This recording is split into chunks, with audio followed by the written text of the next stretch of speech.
A paz do Senhor Jesus a todos.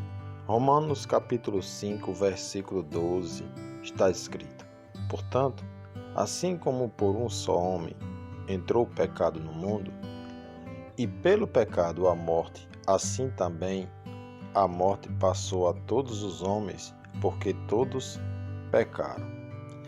Adão trouxe o pecado ao mundo, e o pecado trouxe a morte. Todos morrem porque todos pecam. O pecado já existia antes da lei dada por meio de Moisés, provando que já havia lei governando todos os homens. Versículos 13 e 14. A morte já reinou de Adão e Moisés, mostrando que Deus levou em conta o pecado naquela época, mas os pecados dos outros não foram o mesmo cometidos por Adão. Ele violou uma lei. Gênesis 2, versículos 16 e 17. Eles violaram outras. Adão prefigurava aquele que havia de vir. Pelo ato único de violar uma lei especial, ele trouxe consequências sobre todos. Jesus, como Paulo mostrará nos versículos seguintes, por um ato único de obedecer o Pai, trouxe bênçãos para todos, como a ofensa trouxe a morte a muitos. O sacrifício de Jesus trouxe a vida a muitos. Versículo 15.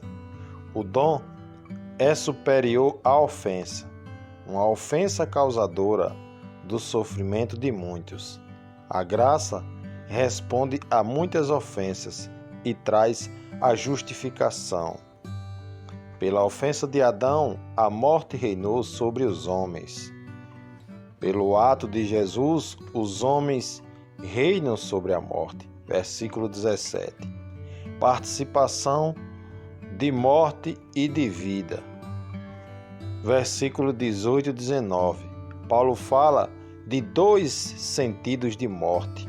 Pelo pecado de Adão, a morte física passou a todos os homens. Pela ressurreição de Jesus, todos os homens serão ressuscitados fisicamente. Veja 1 Coríntios capítulo 15, versículos 22.